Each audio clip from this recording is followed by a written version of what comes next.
we asked a group of guys and their families to share their experience of testicular cancer and germ cell cancer, from diagnosis through to survivorship. It's in the experience. It's changed me massively as a person.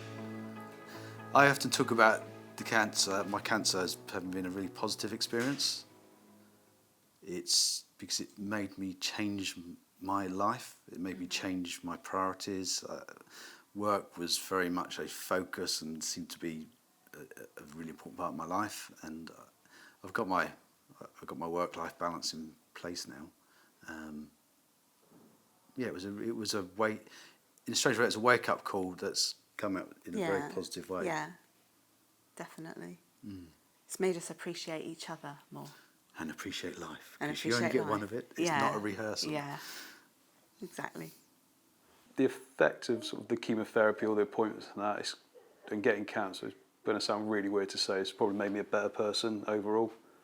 It's given you sort of an eye-opener of what's important in life. But life's changed a lot since that, hasn't it? The appointments are still happening, but now we have a family and have to take it all into consideration, don't we?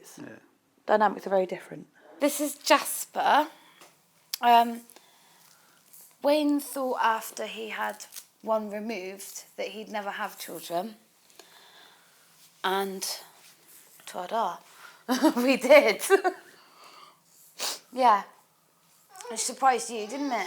Yeah, it did. It was best thing that's ever, one of the best things that's happened to me. Although he is very noisy.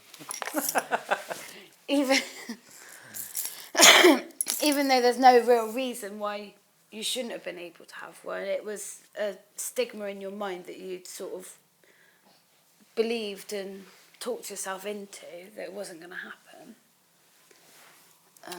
Actually, nothing wrong. Now, our children were of an age where they could understand a little bit about it, but for those guys whose children are much younger, then I can imagine it's a much more difficult situation to deal with. I found Alex's book from Year 6, the start of his Year 6, the other day. And he said, what do you want to do in Year 6? So I want to get in the football team, I want to get in the rugby team, I want to get in the cricket team, I want to get in the hockey team, I want to be in the play, I want to do this, that and the other. And there were something like 8 priorities. And his last priority in this was look after Dad. And I'd never seen that until about 2 months ago. So it brought tears to our eyes. It really did have a massive effect on them and all of our family and friends who are, all fantastic, but it did make people stop and think about things. Just feel like I sort of achieved something. It's not anything that I planned on achieving. It wasn't like on a bucket list or anything. It's not like something you want to tick off, but like you sort of ask yourself a few questions when you're sat there. In that sort of lonely time and things like that, and you think, oh look, am I going to be doing this? Where am I going to be in 5 years' time? And yeah, I'm 5 years down the line now, and am I where I wanted to be? Yeah, I think I am.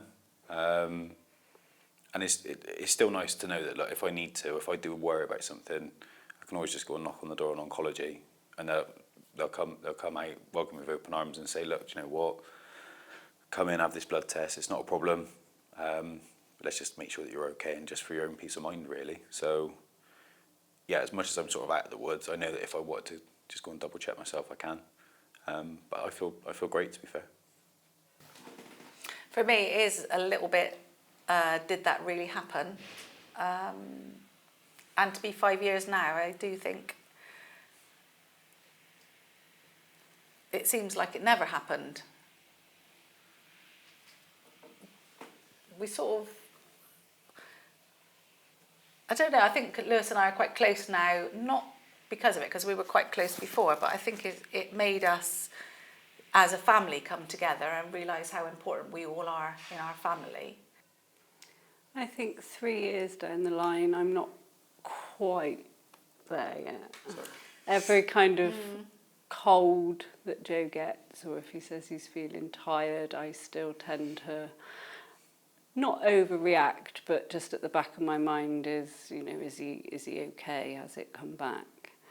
But I think, life does go on, and, all your daily routines go on, and, you know, you have to you know, you just get on with it, really, don't you? And I suppose the longer it goes, the less prominent it is in your mind, but it is always there. There are little things that niggle away, but you know, life's really full now. You know, compared to when, you know, I think about my treatment, I was literally led on a bed, couldn't move, you know, in absolute agony and so much pain. You know, I thought I was going to die. I literally thought I was going to die.